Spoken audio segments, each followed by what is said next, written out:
Bapak Ibu. Saya senang sekali hari ini bisa bertemu dengan semuanya. Apalagi banyak banget ini yang hadir. Ada berapa orang Pak? Pak Solihin? 100 orang ya yang daftar ya? Ya baik. Jadi Bapak Ibu, nanti kita akan kenalan dan hari ini insya Allah ada dua narasumber, bukan narasumber ya, ada dua apa ya?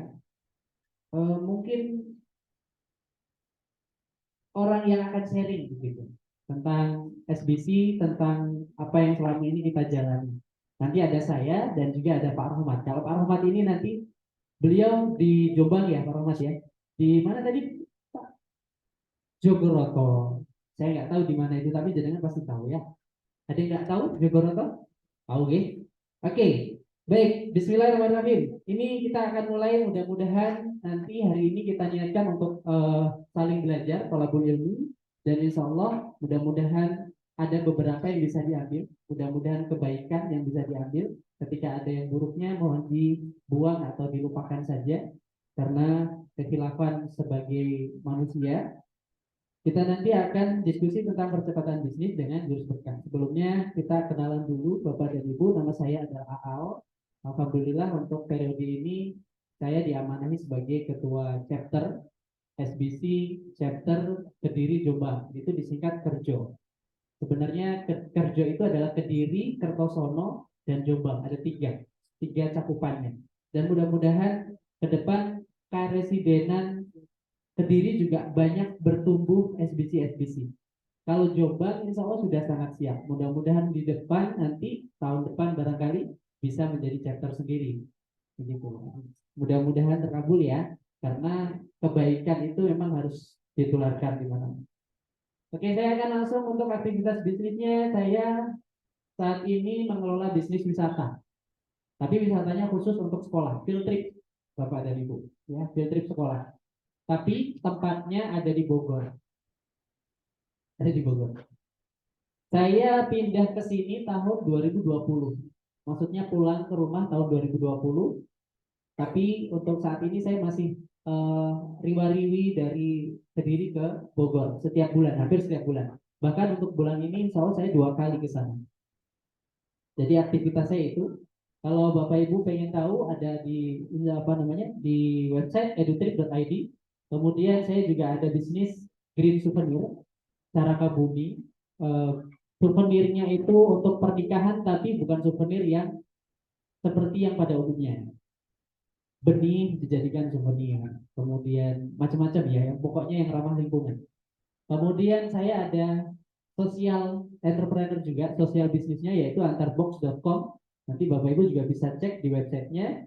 Dan saya selain menjadi ketua SBC chapter Kerjo, juga menjadi diamanai sebagai wakil ketua Astra Startup Community. Ini adalah komunitasnya teman-teman startup, pengusaha-pengusaha muda yang didampingi atau dibina oleh Astra. Kemudian saya juga sebagai ketua program Astra Disability Connection Program. Ini untuk teman-teman difabel yang pengen menjadi seorang pengusaha. Di Jombang saya ada beberapa binaan. Salah satunya mungkin Bapak Ibu pernah dengar Devan Bambu. Ada yang pernah dengar? Belum ya? Ada namanya Devan Bambu. Beliau difabel tapi memproduksi produk-produk souvenir dari bambu dan hasilnya bagus-bagus. Kalau tidak salah itu rumahnya ada di perumahan apa ya? Ada yang tahu? Apa? Kayangan. Kahyangan ya. Oh iya, itu berarti Mas Andri tahu, kenal ya. Nama itunya Pak siapa ya? Saya lupa. Nama Devan Bambu, Pak siapa gitu saya lupa namanya. Tapi kemarin saya sempat ke sana, sempat melihat langsung bagaimana produksinya, gitu ya. Oke. Kemudian satu lagi saya sebagai certified mentor BRM, Bapak Ibu. Jadi BRM itu adalah business roadmap. Ketika Bapak Ibu memulai usaha atau mungkin sekarang sudah punya usaha tapi hanya jalan seadanya, maksudnya pokoknya asal jalan gitu ya. Nah, BRM ini membantu kita untuk memahami seperti apa sih sebenarnya bisnis kita dengan cara memetakan bisnis kita di kolom-kolom itu ya. Kemudian, nah untuk prestasi tidak apa-apa lanjut ya. Nah ini dia kampung yang kita berdayakan di Bogor. Kampungnya kecil, Di sana ada kurang lebih sekitar 20-an rumah atau 20 kakak yang kesehariannya sebagai bapak dan ibu petani. Selain bekerja di sawah, setelah mereka pulang dari sawah, mereka membuat ini, kegiatannya seperti ini. Ini adalah boneka yang bisa tumbuh rumputnya. Nah, boneka horta namanya. Di pandemi kemarin, karena 2020 saya pulang ke Kediri, alhamdulillah bisa diremote dari sini. Semua kegiatan virtual, kegiatan field tripnya itu virtual. Jadi sekolah-sekolah itu field tripnya virtual. Ini kita coba lihat ya. Lihat. Edukasi Indonesia adalah penyedia layanan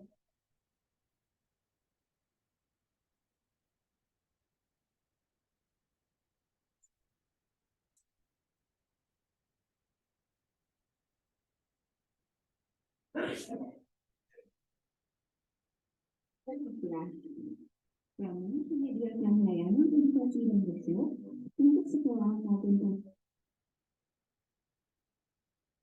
komunitas yang ingin belajar membuat produk pertanian dan produk-produk ramah lingkungan sekaligus berwisata di ekosistem pertanian.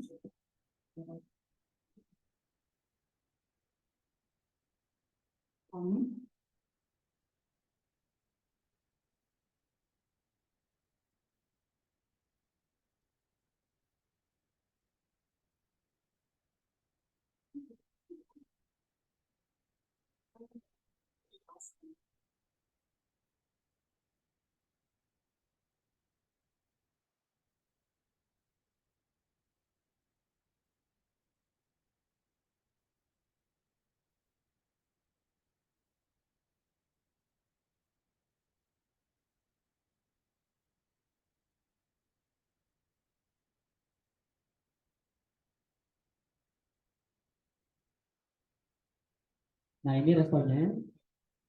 Aktivitas responnya jalan, tapi ketika ada kunjungan sekolah, itu kita pakai untuk kunjungan sekolah di situ.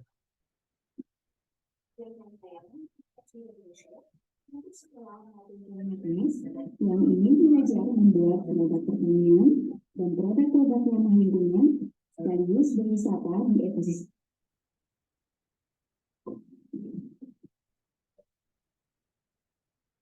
Kami juga bermitra dengan para petani untuk mengenalkan beragam aktivitas dan hasil-hasil pertanian.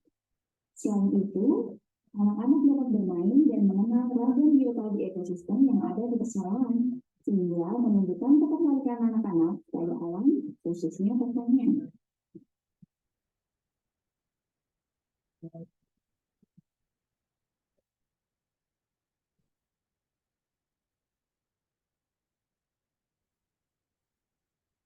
Selain itu, Edutrik Indonesia menyelenggarakan layanan edukasi virtual untuk menjangkau anak-anak di seluruh Indonesia.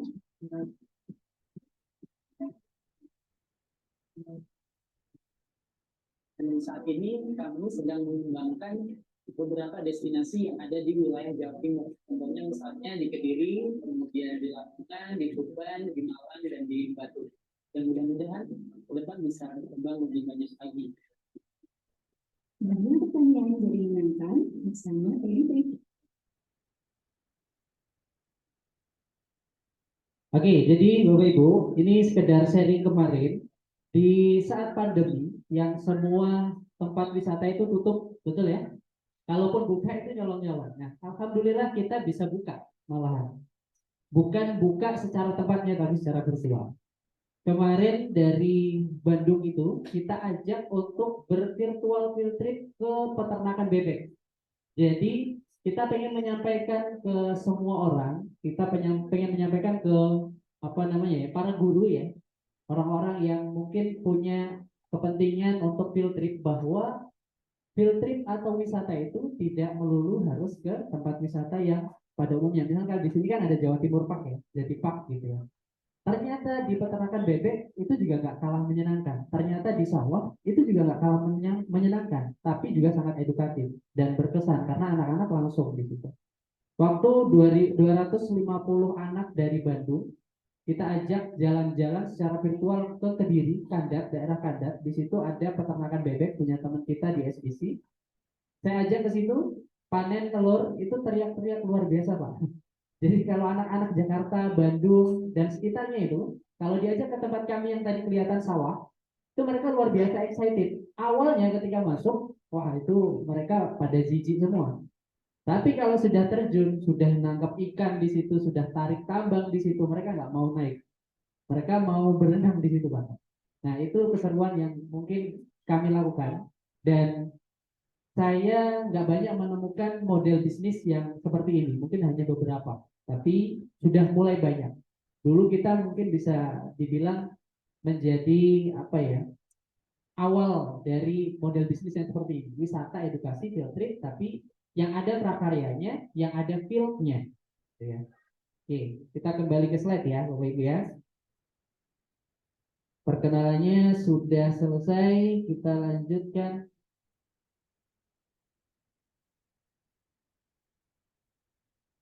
Oke, ya.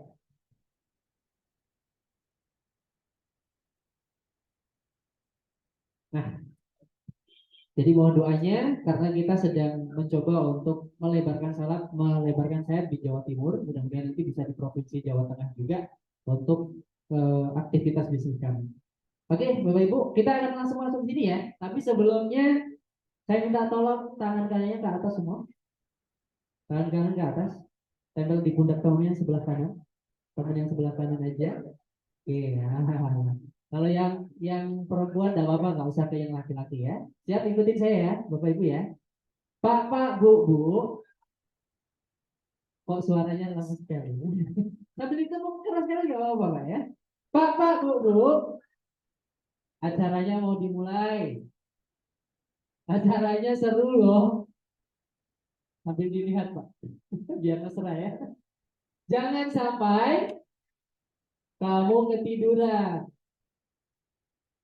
Semangat ya, konsentrasi. Sekarang yang kiri Pak, Bu, gantian. Oke, yang tadi ada nggak yang pukulnya kekencangan? Nggak berani ya? Nggak berani. Oke, sekarang ikutin lagi. Pak, Bu, Bu. Oh, biar kayak awet muda dipanggilnya Mas sama Mbak aja ya. Mas, Mbak. Terima kasih sudah diingetin. Saya nggak nyangka loh, ternyata kamu temen yang so sweet banget. Makasih ya. Oke, tepuk tangan dulu buat Bapak Ibu semuanya. Insya Allah. Ini beneran serius ya. Saya tuh jadi gak enak Bapak Ibu. Karena kemarin KPB-nya SBC Malang yang dihadiri langsung oleh Coach Ridwan itu saja lesehan. Keliling muter. Ini KPB-nya Jombang luar biasa ya. Udah kayak SBC kelas Masya Allah. Tepuk tangan dulu. Buat teman-teman Jombang luar biasa ini. Pak Solikin, Pak Viko, dan Mas Andre, Mas Eko, dan siapa lagi Pak Mas Sofa dan lain-lain, Masya Allah, luar biasa. Oke, kita lanjut ya. Karena tadi saya tanya belum tahu tentang berkah itu singkatan dari apa, maka kita akan langsung masuk. Bismillah. Ya, mudah-mudahan ilmunya bermanfaat untuk kita semua.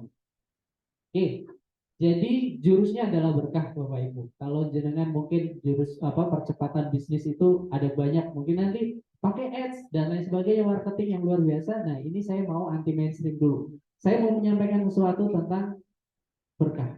Berkah itu sebenarnya apa? Yang pertama adalah basic mindset penghidupan. Nanti kita akan bahas yang satu ya. Kemudian B yang pertama apa Bapak Ibu? Basic mindset penghidupan, tentang penghidupan. Kemudian E-nya adalah 4 kuadran sukses berkah. R-nya rumus kapasitas. Nanti kalau sudah keluar semua kita ini ya, kita ulang ya. K-nya adalah karakter 3 suku dan H-nya adalah hasilkan kebermanfaatan. Oke, B yang pertama apa, Bapak Ibu? Sudah tahu ini? Sudah pernah dengar tentang penghidupan? Belum ya? Oke, lanjut. E-nya apa? 4 kuadran sukses berkah sudah pernah? Belum? Oke, lanjut. Kemudian R-nya? rumus kapasitas. 3 K-nya karakter, 3 sumbu. Apa ini? Hanya hasilkan kebermanfaat. Baik, kita akan bedah satu-satu. Pertama tentang basic mindset-nya. Saya mau menanyakan ini kepada Bapak dan Ibu semuanya. Yang ini juga sering saya sampaikan ke teman-teman SBC di chapter Kerjo, di chapter Lamongan, atau dimanapun ketika saya diundang. Pertanyaannya adalah kehidupan versus penghidupan. Penghidupan itu berarti penghasilan kita ya. Kira-kira Bapak Ibu, penghidupan itu mempengaruhi penghidupan kita nih, mempengaruhi kehidupan kita. Contohnya apa? Contohnya misalnya penghasilan kita atau penghidupan kita, mencari penghidupan di luar. Kemudian bawa pulangnya yang biasanya 1 juta per hari, ini kok cuma 100.000. Pulanglah ke rumah, dikasih ke suami atau ke istri, atau ke istri ya, biasanya suami yang cari penghasilan dari penghidupan. Dikasih ke suami, kira-kira 100.000 untuk 1 bulan cukup nggak Bapak Ibu? Nah, ibu-ibu ya, ibu. Cukup nggak Ibu? Nggak cukup? Itu sehari ya, itu sehari. Kita dikasih misalnya biasanya di suami kita kan dapatnya mungkin UMR di sini berapa ya? 2,8, anggap saja 3 juta ya. Ternyata bulan itu hanya ngasihnya sekitar 100.000-an. Kira-kira gimana? Cukup? Enggak cukup ya? Sepakat nggak cukup? Kira-kira apa yang terjadi Bapak Ibu? Atau ibu-ibu dulu ya? Saya tanya ibu-ibu dulu ya Pak ya. Kira-kira kalau dikasih itu ke jenengan semuanya 100.000, Bu ini penghasilan saya udah keringetan nih suaminya ya, habis mencari kerja 1 bulan cuma dapatnya atau dikasihnya jenengan dikasih 100.000. Kira-kira jenengan akan bilang gimana ke suami? Mosok cuma segini gitu ya? Kira-kira terjadi cekcok nggak di situ? Pasti cekcok. Anak 5 Pak, cuma 100.000 buat 1 bulan. Gimana ceritanya ini? Pasti begitu kan? Nah, oke, itu adalah penghidupan akan mempengaruhi kehidupan kita. Akhirnya suami juga stres gitu ya, nggak enak makan, nggak enak kerja dan seterusnya. Pokoknya ada aja masalah kehidupan gitu. Akhirnya keluarlah dia gitu dari rumah dan seterusnya. Oke, kemudian, nah ini yang berikutnya adalah apakah kehidupan yang sebenarnya mempengaruhi penghidupan kita. Berarti kalau tadi penghidupan kita bawa uang dari luar, bawa pulang ke rumah, kasih ke istri, cukup atau enggak, ternyata itu mempengaruhi ke penghidupan kita, terjadi cekcok dan seterusnya. Atau sebaliknya Bapak Ibu, sebenarnya adalah kehidupan yang mempengaruhi penghidupan. Yang milih penghidupan mempengaruhi kehidupan, yang pertama tadi, siapa? Angkat tangan boleh. Penghidupan kita, penghasilan kita kalau kurang itu pasti mempengaruhi kehidupan. Nggak bisa beli mobil, nggak bisa haji, nggak bisa macam-macam ya. Betul? Siapa yang setuju? 1. Ini kok nggak ada yang katakan? Coba. Jadi penghasilan kita nih, Pak Bu ya, kita bawa pulang uang mungkin kalau misalnya banyak, pasti kehidupan kita baik. Betul nggak? Kalau kurang, mungkin kurang baik, begitu ya. Nah, siapa yang sepakat? Yang sepakat opsi ini, opsi A nih ya. Wah, ini sedikit ya katanya. Oke. Yang opsi kedua, kehidupan kita yang sebenarnya mempengaruhi penghidupan kita. Wah, banyak. Ini ya sudah tahu bocorannya.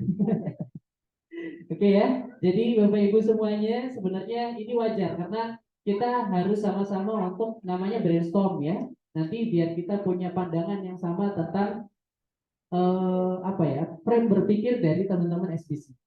Mudah-mudahan ini juga akan menjadi frame berpikir kita semuanya setelah kegiatan ini ya. Kehidupan mempengaruhi penghidupan. Yang diajarkan oleh guru kami adalah kehidupan itu mempengaruhi penghidupan. Kita nggak sengaja, mungkin kemarin menyakiti hati istri, nggak sengaja nih Pak ya, nggak sengaja.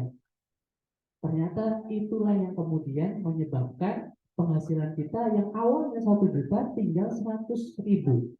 Karena yang 900.000 ditahan oleh Allah karena nggak ridho istri kita, maka rezeki kita cuma 100. Sebenarnya kan gitu ya, ada 2 rezeki yang disatukan kan? Nah sebenarnya rezeki seorang istri kita 900 ditahan sama Allah karena nggak ridho. Kemarin secara nggak sengaja kita menyakiti hati istri. kita jarang menyenangkannya, kita jarang memperhatikannya. Bisa jadi seperti itu. Tapi nanti kita coba lihat, tidak hanya istri Pak, dan itu ada 4 nanti. Oke. Nah, ini yang perlu kita sama-sama ketahui bahwa penghidupan itu kan sebenarnya ada 2 dimensinya. Dimensi manusia yang berupa harta, uang, betul? Itu berbicara tentang banyak dan sedikit, dapatnya banyak, dapatnya sedikit. Kalau kita ngasih uang 100.000 ke istri, bisa jadi menurut istri kita itu kurang atau cuma sedikit. Tapi kalau 100.000 itu dikasih ke pengemis, kira-kira banyak atau sedikit Pak? Nah, berarti ada mindset atau dimensi manusia yang menganggap harta dan uang itu adalah soal banyak dan sedikit. Tergantung siapa yang dikasih, tergantung siapa yang ngasih, dan seterusnya. Tapi jangan dilupakan bahwa ada dimensinya Allah. Ini kuasa Allah nih di rizki. Siapa yang bisa mengatur rizki? Hanya Allah. Nggak mungkin kan kita bisa uh, uang 1 juta itu kadang bisa manfaatnya bisa terus-terusan gitu ya. Ada keberkahannya gitu ya. Ini seperti yang sebagaimana kita sering doakan mungkin di setiap zikir, Allahumma la mani'a lima a'taita wa la mu'tiya lima mana'ta wa la yadfa'u dzal jaddi dzal jaddi. Intinya ini adalah kuasanya Allah. Kalaupun kita punya uang sebanyak gunung gitu ya, sebanyak eh, bumi, tapi kalau Allah apa namanya? Kalau Allah menghentikan atau menyetop bahwa rezeki itu tidak ada di situ, maka kita tidak akan tahu. Betapa banyak orang-orang yang kemudian punya uang banyak, mobil banyak, rumah banyak, tapi hidupnya tidak bahagia. Ada saja masalah-masalah yang dialaminya, entah masalah anaknya, entah masalah kesehatannya, entah masalah istrinya atau suaminya, atau yang lain-lainnya. Pokoknya struggle banget hidupnya, Pak. Ada ya, begitu ya. Tapi sebaliknya, ada orang-orang yang mungkin kita merasa bahwa eh, dia itu tidak terlalu banyak uangnya, secara dohir gitu, tidak terlalu banyak, tapi pas butuh pas ada. Hidupnya itu bahagia gitu. Ini biasanya guru ngaji gitu. Biasanya dianterin beras gitu ya. Tiba-tiba ada yang nganterin lauk dan seterusnya. Nah itu ada. Ternyata ada 2 hal yang berbeda yang 180 derajat 180 derajat terjadi di tengah-tengah kita. Entah mungkin itu barangkali kita juga termasuk di situ. Jadi kalau untuk rezeki tidak ada yang bisa mengaturnya kecuali Allah. Kalau Allah mau mengasih rezekinya, tidak ada yang bisa menyetopnya atau tidak ada yang bisa menghalanginya. Ketika Allah menghalangi rezeki seseorang, maka apapun yang kita lakukan, apapun yang kita usahakan, maka itu tidak akan jadi rezeki kita. Maka inilah kemudian 4 kuadran harta dan rezeki. Yang pertama, ada orang yang miskin harta dan juga sempit rezekinya. Nah ini jangan sampai kita ada di posisi yang ini, Bapak Ibu. Ada miskin harta, sempit. Sudah miskin, rezekinya sempit. Kemudian yang kedua, miskin harta, tapi lapang rezekinya. Ada yang pengen di kuadran yang kedua? Saya gini aja deh mas, lempeng gitu. Yang penting bahagia. Tidak ada nggak? Tidak ada. Oh ada mas ya. Wah ini masya Allah. Jadi miskin nggak apa-apa mas ya. Yang penting rezekinya lapang, bahagia. Gitu. Bawa suami, bawa istri. Oh ada. Yang depan. Ya Allah ini pasti kalau istrinya mas siapa namanya mas? Siapa? Afif. Baik. Istrinya mas Afif nih. Setuju nggak kalau mas Afif di kuadran nomor 2 Bu? Miskin tapi lapang rezekinya. Belum setuju loh mas. Nggak ada diskusi ini. Kenapa mbak? Wah ini ya. Emang ada pilihannya nggak? Oke. Kita coba lanjut ya mas ya. Oke. Jadi yang kuadran yang ketiga adalah kaya harta tapi sempit rezekinya. Seperti yang tadi kita uraikan ya tentang kalau sudah punya banyak harta tapi kalau rezekinya sempit ya apapun tidak terasa nikmatnya. Nah inilah yang kemudian menjadi yang harusnya kita kejar sebagai seorang muslim, yaitu kaya harta dan juga rizki yang lapang. Wong kita muslim kok. Kaya harta itu begini, Bapak Ibu. Kalau misalnya kita memilih untuk tidak kaya harta, maka yang terjadi adalah kita akan tidak memiliki kekuatan untuk bersaing dengan orang-orang yang sekarang mungkin pegang jabatan, punya orang-orang yang berpengaruh dengan uangnya gitu. Nah, ketika uang ini, harta ini, amanah yang baik ini di tangan orang-orang baik, maka dampaknya atau efeknya juga pasti akan baik.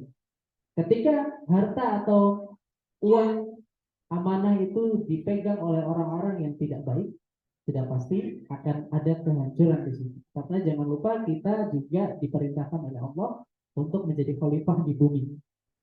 Maka kira-kira bisa nggak menjadi khalifah di bumi, mengatur segala keperluan yang ada di bumi ini hanya dengan harta yang sedikit? Kayaknya kalau untuk kehidupan kita ya, yang berinteraksi dengan banyak orang, mungkin tidak masuk akal. Kita nggak punya banyak harta, kita nggak punya banyak kekuatan, maka kemudian kita juga akan kalah dengan orang-orang yang punya kekuatan ini. Mereka menghalalkan segala cara, sementara kita orang-orang baik yang halal rezekinya, yang punya amanah, yang bisa pegang amanah dengan baik, tidak bergerak, pasti nantinya akan kalah. Maka inilah yang akan kita kejar ya, Bapak Ibu ya. Kaya harta dan juga lapang rezekinya. Setuju ya? Setuju. Kita lanjut. Kemudian maka apa yang akan diperbaiki ketika eh, kita sudah tahu kehidupan kita itu akan mempengaruhi penghidupan. Bukan dengan cara memperbaiki penghidupannya, melupakan kehidupan kita dengan anak, istri, atau orang tua dan seterusnya itu. Nah, ini ada 4 nanti hubungannya. Moga nanti dituliskan, jangan tulis sendiri di rumah. Coba kalau di OYC ya, Bapak Ibu ya, One Year Coaching, hubungan dengan Allah ini yang pertama, kita koreksi, kita cek, kita bahkan di One Year Coaching, setiap bulan ketemu itu ada PR-nya. PR-nya itu ada amalan yaumi yang harus kita lakukan. Misalnya contohnya kalau kemarin yang kita baru saya jalanin, saya OYC 5, berarti tahun 2020 apa? 1 ya, 2021. 2022, 2022. Hubungan sama Allah yang pertama larangannya. Kalau alhamdulillah larangan sudah clear, ada 10 dosa besar atau dosa-dosa yang lain, kita sudah coba usahakan untuk tidak terjerumus ke dalam situ, maka alhamdulillah kita akan masuk ke lanjutnya. Yang berikutnya adalah perintah-perintahnya. Perintah Allah seperti apa? Nah, kalau untuk di One Year Coaching itu, kita disuruh untuk sholat tahajud, kita disuruh untuk baca Quran sering-sering, kita disuruh untuk sholat duha, dan banyak hal lain yang berhubungan dengan mendekatkan diri kepada Allah. Itu yang pertama kita perbaiki. Dan saya, Bapak Ibu, tidak pernah menyangka ketika 2020 memutuskan untuk pulang, karena kondisi ayah mertua dan juga ayah saya yang ada di Lamongan, saya asli Lamongan, Bapak Ibu, istri saya Kediri, itu dua-duanya sakit dan sedang sering kritis waktu itu. Jadi kita memutuskan untuk pulang karena di sana juga kondisinya pandemi dan masya Allah di Jawa Barat, di Bogor itu pandemi itu luar biasa. Kita sampai 1 bulan full itu tidak ada yang keluar rumah, Bapak Ibu. Saya merasakan sendiri tuh waktu itu. Bulan Maret 2020 itu dimulai pengumuman untuk tidak ada aktivitas keluar. Orang-orang hanya mungkin 1-2 orang saja yang keluar, tapi aktivitas kayak misalnya sholat Jumat itu tidak ada. 1 bulan penuh saya waktu itu tidak ada aktivitas. Dan bahkan mungkin Bapak Ibu juga pernah baca berita ini di Banten itu ada satu keluarga, seorang ibu dan 2 orang anak kalau nggak salah itu meninggal karena tidak bisa makan, karena nggak ada makanan di rumahnya. Baca nggak ini dulu 2020-an?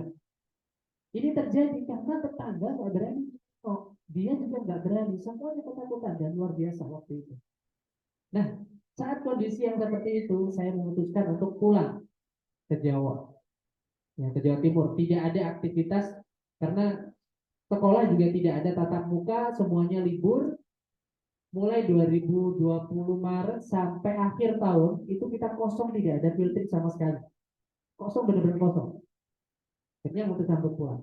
Qadarullah Bapak Ibu semuanya, Masya Allah. Ini yang kemudian saya lakukan selama tidak ada kegiatan. Saya pulang itu kalau nggak salah di bulan Aprilnya atau waktu itu Idul Adha. Idul Adha itu kapan ya? Tahun lalu bulan apa ya? Ini bulan apa?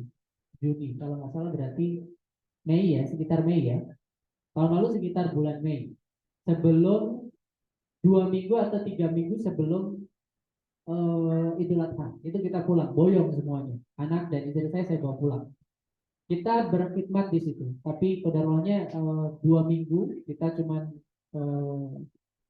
bahasa Jawanya menangi 2 minggu untuk ayah mertua. Kemudian ayah mertua di Idul Adha itu dipanggil sama Allah. Nah, saya pada saat itu tidak ada kerjaan apapun sampai akhir tahun. Yang saya lakukan apa? Karena rumah saya dekat sama masjid. Ini rumah di depan itu sudah masjid. Ya sudah, saya berkhidmat aja ke orang tua. Saya kemudian berkhidmat ke masjid. Saya belum ketemu sama SBC. Saya belum kenal sama SBC waktu itu. Itu rutinitas yang setiap hari saya lakukan. Bahkan kalau bisa dibilang Bapak Ibu, mohon maaf saya dulu kalau di Bogor itu ya biasa lah ya, sholat gitu. Tidak terlalu aware untuk sholat jamaah di masjid setiap hari. Nah, pada saat saya pulang, mau tidak mau ternyata itu menjadi rutinitas. Setiap sholat saya harus di masjid jamaah. Kemudian nanti setelah Isya jam 8 itu sudah tutup semuanya, rumah sudah tidur. Besok bangun seperti itu terus rutinitasnya. Kodarullahnya di akhir tahun di bulan November itu ada permintaan virtual field trip. Dan selama 2 tahun, selama pandemi itu, saya benar-benar nggak pernah keluar dari manapun, maksudnya nggak pernah keluar dari rumah, melakukan itu dari rumah, virtual field trip. Dikasih rezeki sama Allah. Ketika kita sudah dekat sama Allah, insya Allah seperti itu. Dan saya nggak mengusahakan apapun, nggak promosi, nggak apa lagi ya, ya pokoknya nggak jualan macam-macam, nggak berpivot gitu ya. Pivot itu pindah. Banyak teman saya yang kemudian jualan masker, banyak teman saya yang jualan tiba-tiba jualan apa namanya semprot itu, hand sanitizer dan seterusnya. Luar biasa karena dulu memang mungkin banyak hal yang menjadi ini ya, menjadi perputaran. Gimana nih harus ketahanan pangan gitu kata Pak Denny. Harus ketahanan pangan, apapun dijual gitu ya. Sampai barang-barang di rumah habis, ahli jualan gitu. Tapi alhamdulillah pada saat itu saya diberikan jalan sama Allah. Dan luar biasanya adalah kita lebih besar untuk omset dan profitnya pada saat itu. Karena tidak membutuhkan sewa tempat dan seterusnya ya. Kemudian yang berikutnya adalah hubungan dengan orang tua. Ini sudah pasti, mungkin ya perlu kita bahas ya. Ini sudah pasti kalau kita mengecewakan dan seterusnya ya itu akan berimbas kepada penghidupan kita. Hubungan dengan istri dan anak-anak kita, Bapak Ibu. Ini seringkali kita sebagai apa ya, sebagai seorang suami atau sebagai seorang istri, sebagai seorang ayah, sebagai seorang ibu, seringkali menganggap hubungan kita sama suami sama istri itu hal yang biasa aja, wajar gitu. Ya sudah, apa yang bisa saya lakukan ya saya apa adanya. Jarang orang itu kemudian mengusahakan ini dengan maksimal. Coba saya mau tanya, Bapak dan Ibu ada yang pernah belajar tentang parenting? Yang belajar parenting? Satu, dua. Lumayan banyak ya. Yang lain tidak? Merasa sudah itu ya Pak ya? sudah ahli. Iyalah, memang karena pembelajaran itu proses ya. Tapi memang seperti itulah. Saya juga pun dulu tidak terlalu aware belajar seperti ini ya. Belajar untuk bagaimana mencari alternatif solusi yang lebih banyak ketika kita berinteraksi dengan istri. Ketika kita tidak punya alternatif solusi yang lebih banyak, maka kita akan berpandu pada satu hal itu. Dan ternyata ini tidak bekerja. Ada satu situasi yang bekerja, tapi di situasi yang lain tidak bekerja. Ketika kita tidak punya bank, kita tidak punya alternatif ilmu-ilmu tentang opsi A, opsi B, opsi C, dan opsi-opsi yang lainnya, maka yang kita lakukan itu terus dilakukan padahal tidak berhasil. Nah, Itu yang kemudian kenapa kita sebagai seorang ayah, seorang ibu, seorang suami, seorang istri harus terus belajar untuk mengupgrade. Makanya tadi disebutkan kapasitas diri itu juga salah satunya adalah ini. Kemudian lanjut, kalau di anak itu luar biasa. Ada yang pernah lihat iklannya, kalau nggak salah iklan Thailand gitu ya, yang orang tuanya itu sibuk banget ke kantor kerjanya, pulang pagi, berangkat pagi, nggak pernah ketemu sama anaknya. Seorang ayah kemudian ditanya sama anaknya, ketika ditungguin sama anaknya, pas ayahnya pulang menjelang pagi ditanyain berapa gaji ayah gitu. Pernah lihat ini ya, berapa gajinya ayah? Kemudian dikasih tahu gajinya ayah itu segini. Misalnya dikalkulasi dihitung per jam itu kena mungkin kita ibaratnya per jam itu 500.000 gitu. Seorang anak kecil kemudian menabung setelah uangnya cukup 500.000, dia kemudian ke ayahnya, ayah aku punya uang 500.000, aku pengen membeli jam kerja ayah selama 1 jam saja untuk bermain. Nah itu kan sesuatu yang mungkin eh, jarang kita aware gitu ya, mungkin anak-anak main sama ibunya aja gitu ya. Atau mungkin kita juga ketika bermain dengan anak ya sudah sekedar bermain tidak memberikan hati, itu kemudian menjadi sebuah introspeksi ya, anak dan istri. Kemudian hubungan dengan sekitar dan sesama, ini tentang hubungan sosial kita, bukan hanya dengan orang-orang tapi juga dengan lingkungan, ini juga termasuk. Oke, nah makanya di SBC itu ada rumus kapasitas. Rumus kapasitas itu panjang kali lebar kali tinggi kalau di volume ya. Betul ya? Volume itu panjang kali lebar kali tinggi. Yang dipanjangkan apanya? Yang dipanjangkan adalah ilmunya. Kalau di kita karena ilmunya ilmu bisnis, ya udah belajar tentang entrepreneurship-nya atau ilmu-ilmu yang lainnya seperti yang tadi, parenting yang akan menghubungkan atau membantu kita untuk menjaga hubungan dengan keempat instrumen ini. Nah, lanjut ya. Tinggikan iman yang seperti tadi itu. Kita terus berusaha belajar, mungkin eh, kalau misalnya tilawah, kita belajar meningkatkan tilawahnya dan seterusnya. Panjangkan ilmunya, kemudian lebarkan amal. Ini nanti akan kita bahas tentang lebarkan amal. Nah, ini yang tadi, kemudian di rumus kapasitas tadi Bapak Ibu, sebenarnya rizki itu kan kita sudah ditakar. Rizki itu seperti, ini kata Coach Ridwan ya, rizki itu seperti hujan. Sama Allah itu kita semuanya dapat nih hujan. Tapi ada kita keluar itu cuma bawa gelas, kita keluar cuma bawa baskom, atau kita keluar bisa membawa atau bikin kolam. Jadi sesuai dengan apa yang kita dapatkan. Maka ketika kita ingin memperbesar kapasitas rezeki, kita ingin mendapatkan predikat yang kuadran keempat tadi, yaitu kaya harta dan juga lapang, maka yang dilakukan adalah memperbesar kapasitas rezeki kita. Kalau rezekinya sudah ada, tapi kapasitasnya ini biar bisa menampung lebih banyak. Di SBC ada 3 suku. Yang pertama karakter yang muslim atau spiritual kita seperti apa, karakter bisnis, entrepreneurship-nya seperti apa, dan juga karakter pribadi atau leadership-nya seperti apa. Ini 3 suku yang tadi kita bacakan ya. Nah, ini dia. Karakter pribadi berorientasi pada kesuksesan dunia dan akhirat. Artinya yang tadi itu, sukses di dunia atau sukses dan berkah. Makanya namanya SBC. SBC itu sukses berkah community. Kemudian yang kedua adalah selalu meningkatkan kapasitas diri. Makanya kita sampaikan terus setiap kali acara itu agar kita mengingat ini. Karena ini harus masuk ke alam bawah sadar kita. Kita tidak puas dengan hanya berdiam, tapi selalu mencari sesuatu pembelajaran yang bisa meningkatkan kapasitas. Kemudian siap memimpin dan dipimpin. Kadang hati kita itu tertutup atau kotor dengan hal-hal yang kamu lebih muda dari saya. Saya nggak mau kamu memimpin saya. Saya dong yang harus memimpin. Nah itu hal-hal yang kemudian menutup dari gelas yang akan kita pakai untuk menampung rezeki. Ini yang kemudian terus kita pembelajaran. Karena tidak mudah Bapak Ibu.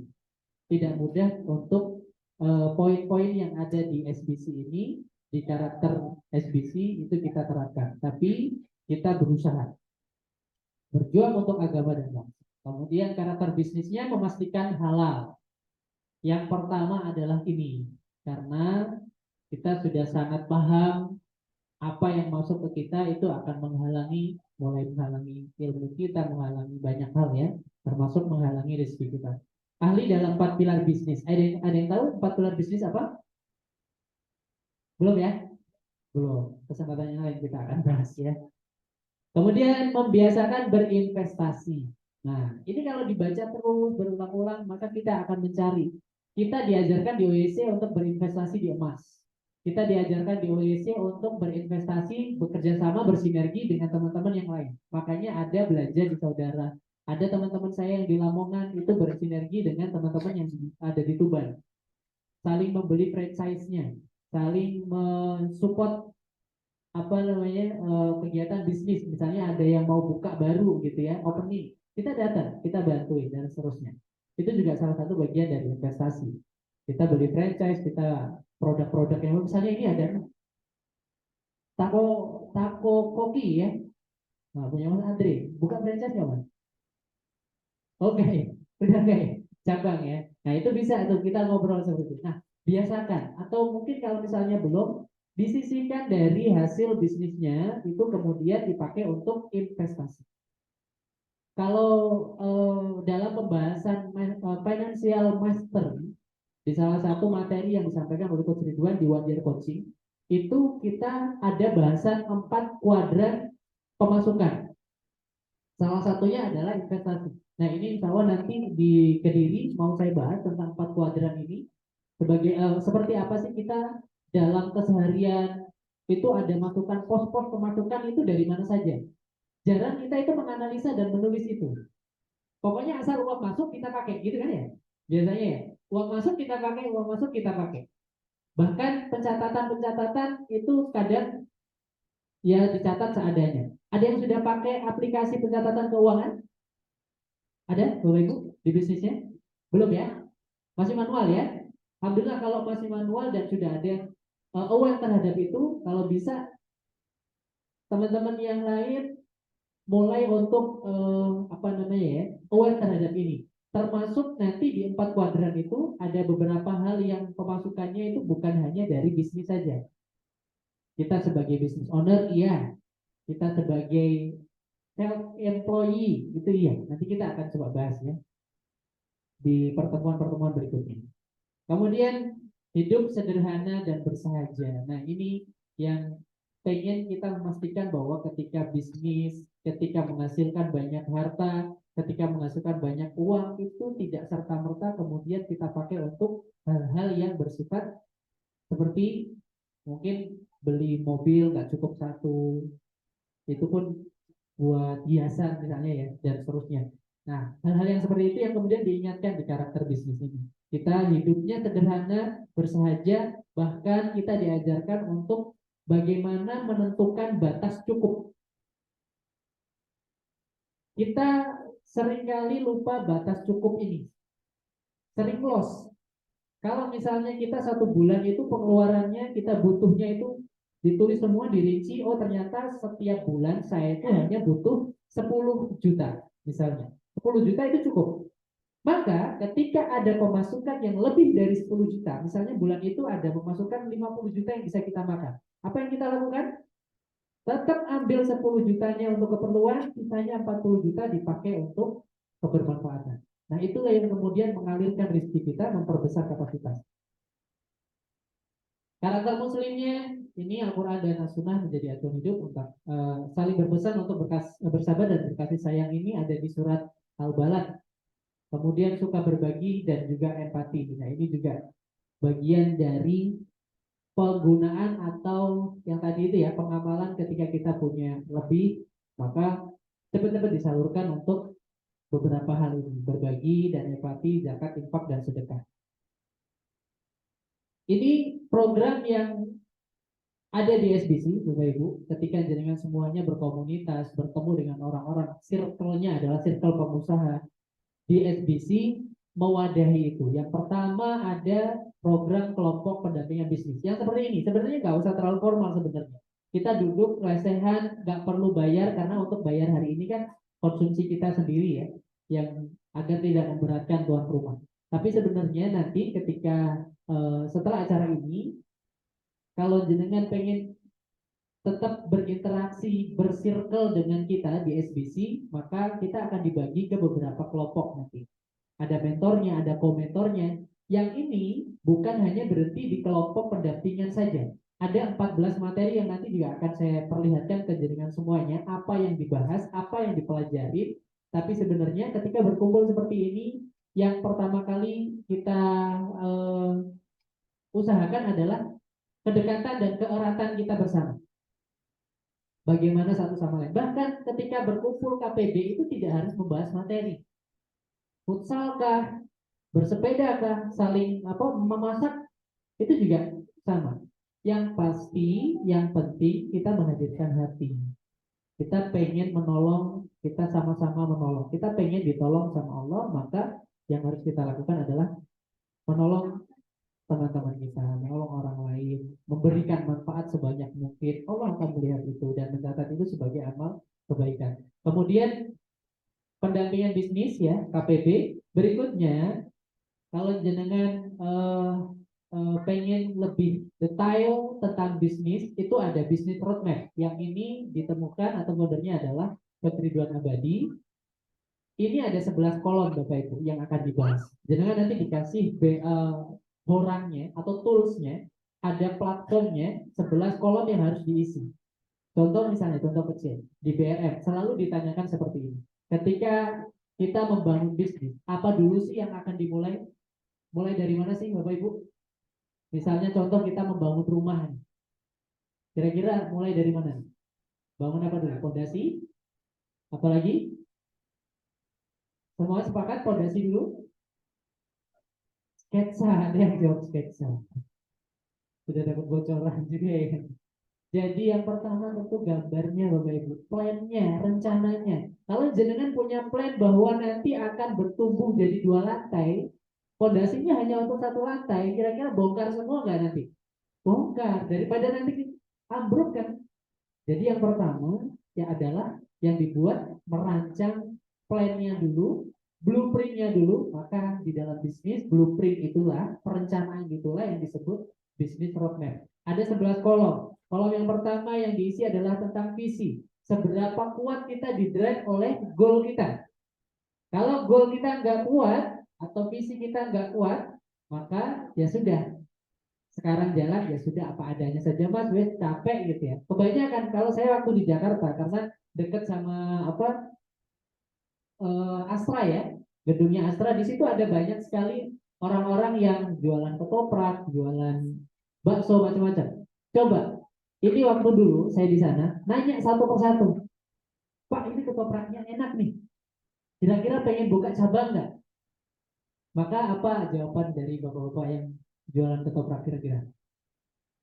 Kira-kira gimana? Ah enggak Mas, ini aja udah cukup alhamdulillah daripada saya repot-repot lagi. Nah, disitulah karena mungkin visinya itu sudah sampai sekedar membiayai atau menafkahi anaknya, keluarganya. Visinya hanya sampai situ. Maka di BRM kita betul-betul dibantu untuk menentukan visi itu yang lebih besar. Bahwa bisnis itu hanya kendaraan. Tujuannya adalah bisnis ini bisa mengantar kita ke surga. Nah, salah satunya seperti itu.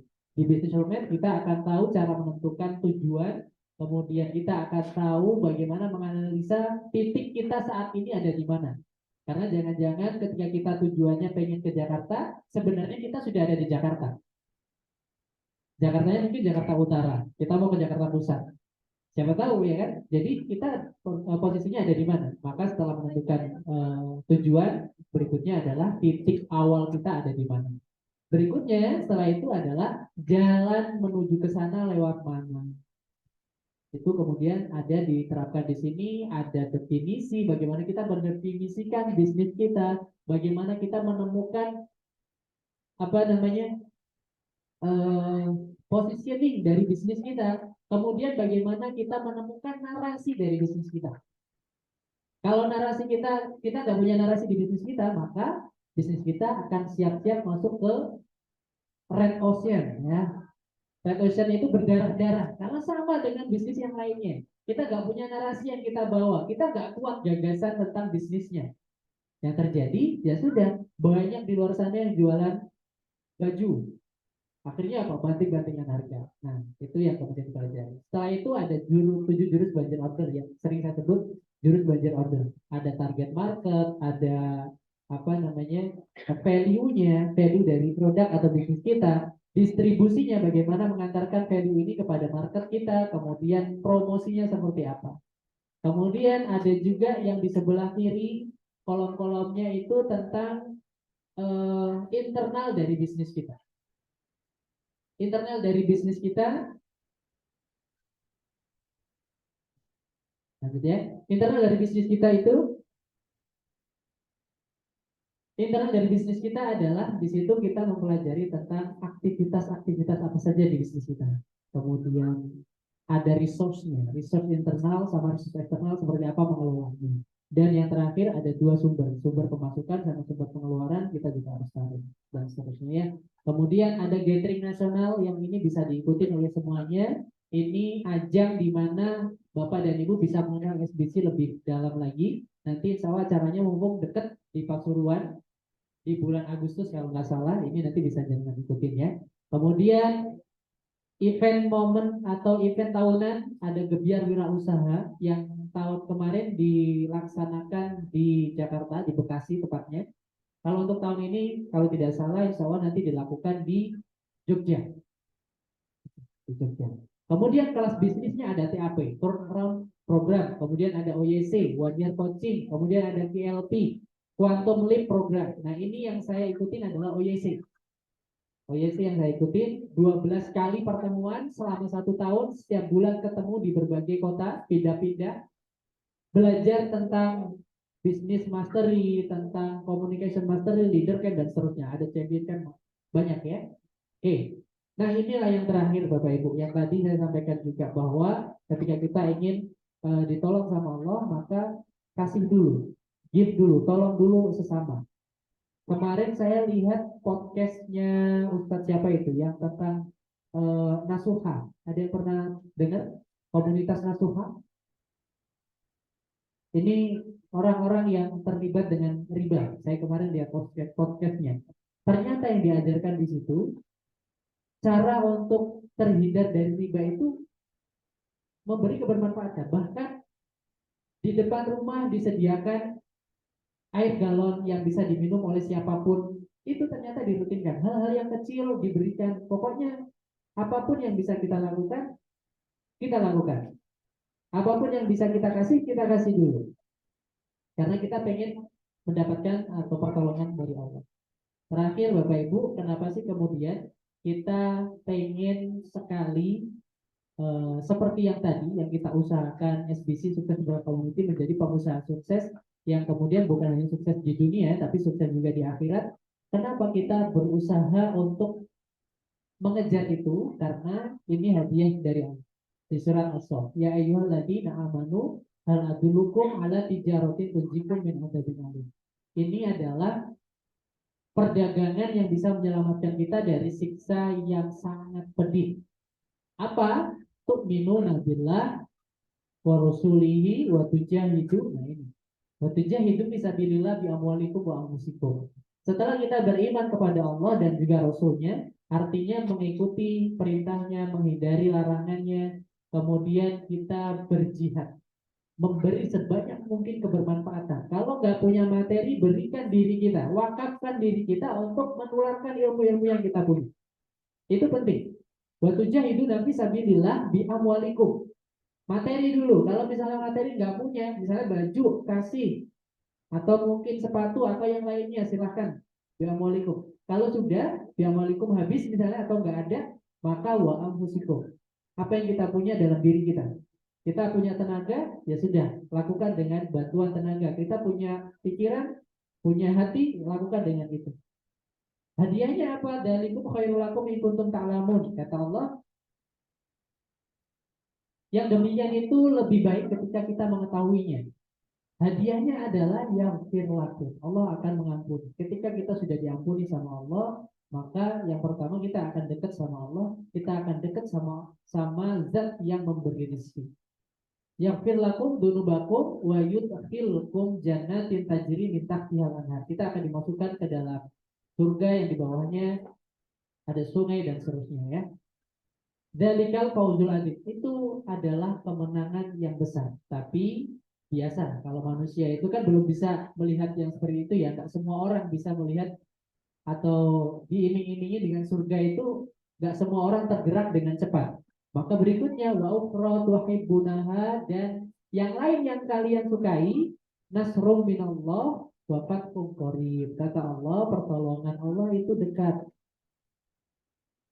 dan kita akan dimenangkan sama Allah.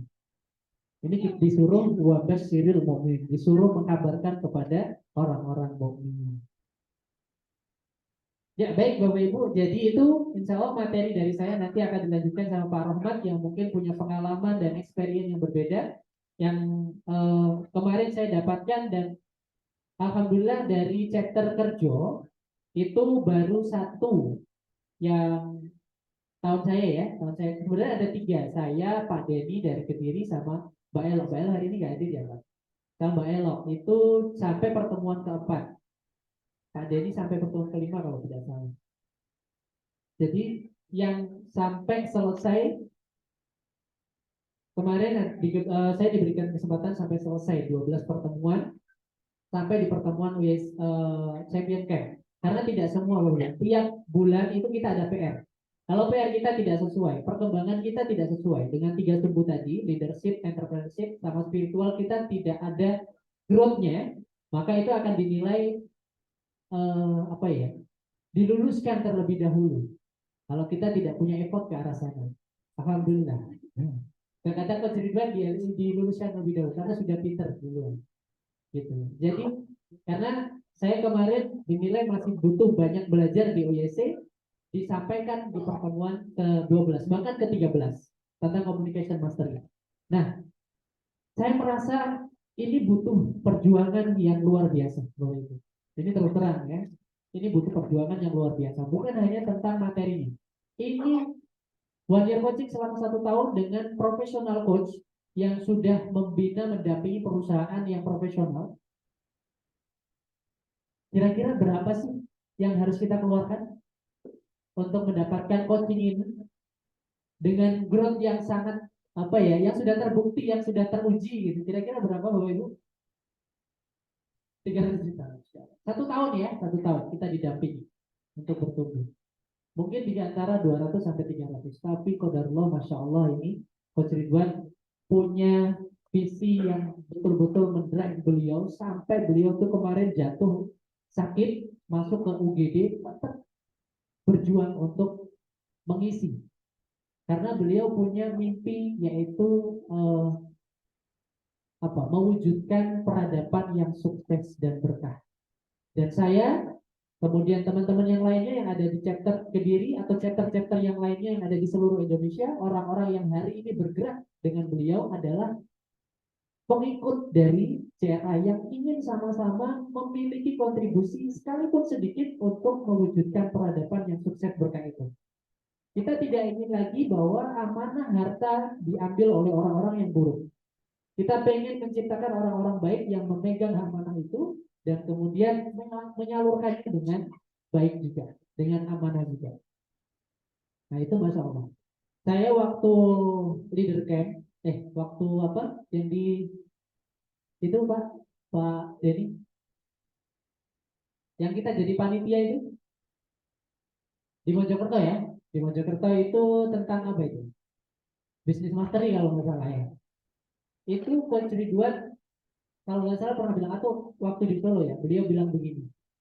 Ketika beliau sakit kemudian masih mengusahakan untuk hadir gitu ya, untuk mengisi dengan luar biasanya, beliau tuh bilang begini. Saya tuh pikirnya begini. Kalau saya sakit rebahan, ketika saat itu diambil, maka saya nggak pengen ada di zona nyaman. Saya pengen di zona perjuangan. Ketika saya harus dipanggil sama Allah katanya. Jadi meskipun sakit diusahakan untuk berjuang, tetap berjuang untuk berikan materi, gitu ya. Nah ini percepatan bisnisnya dengan jurus berkah. Pertama, perbaiki kehidupan, Allah yang akan memperbaiki penghidupan kita. Kedua, mengejar sukses dan berkah. Ketiga, meningkatkan kapasitas diri. Keempat, ikhtiar karakter tiga sumbu, menerapkan karakter tiga sumbu. Dan yang terakhir adalah menebar manfaat sebanyak mungkin. Apa yang kita bisa, apa yang kita punya, sedikit itu pun disebarkannya. Nah, ini dia kelompok pendampingannya. Bukan hanya dengan saya ya, ini hanya tahun kemarin. Tahun kemarin untuk teman-teman KPP saya yang ada di Kediri. Jadi ini materi yang nanti akan kita bahas di KPP, tapi secara kekeluargaan Bapak Ibu. Pertama, pertemuan pertama tentang purpose of life yang mungkin hari ini juga sudah jenengan dapatkan sedikit dari saya.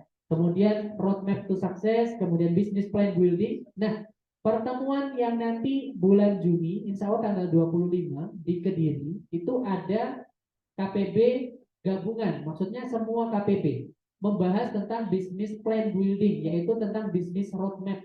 Kita akan dapat toolsnya. Kalau Bapak Ibu mau ikut, nanti silakan, informasinya akan di-share sama teman-teman yang ada di SBC yang ada di Jombang, yang panitianya mungkin Pak Solikin atau Mas Andre atau yang lainnya. Nanti akan di-share ke jenengan. Nanti kita sama-sama ketemu di sana, kita sama-sama membedah bisnisnya karena tidak semua orang itu memahami bisnisnya. Bisnisnya sukanya ke air, tapi diajaknya terbang. Yang nggak mungkin bisa growth dengan cepat karena berbeda. Karena kita nggak tahu apa yang kita akan berikan kepada bisnisnya. Seringkali bisnis itu dijadikan sapi perah aja, yang penting menghasilkan. Tapi ya stuck karena tidak sesuai dengan apa namanya jiwanya bisnis itu. Nah, bisnis plan building ini atau BRM itu gunanya adalah untuk memetakan itu dan memahami bisnisnya. Kemudian di materi keempat adalah disiplin eksekusi, kemudian ada target pasar, nilai tambah, budget order, distribution, biasanya the power of distribution, brand activation, caranya kelihatan seperti apa, marketing communication, sales optimization, repetition, number of transaction, reference. Dan kemudian di reference itu biasanya kita akan ada pertemuan sama-sama dan nanti di situ ada seremonial untuk kita mungkin di wisuda ketika Bapak Ibu sudah melewati semua pertemuan ini, rajin mengikuti kegiatan-kegiatan ini, kemudian nanti dari situ Bapak dan Ibu bisa mendapatkan rekomendasi dari mentornya untuk mengikuti one year coaching. Jadi tidak serta-merta bisa ikut daftar di one year coaching, tapi harus melalui mentornya masing-masing. Baik, terima kasih banyak Bapak Ibu sekalian untuk materi dari saya. Mungkin nanti akan dilanjutkan oleh Pak Ahmad ya tentang materi kita untuk pagi hari ini. Terima kasih. Assalamualaikum warahmatullahi wabarakatuh.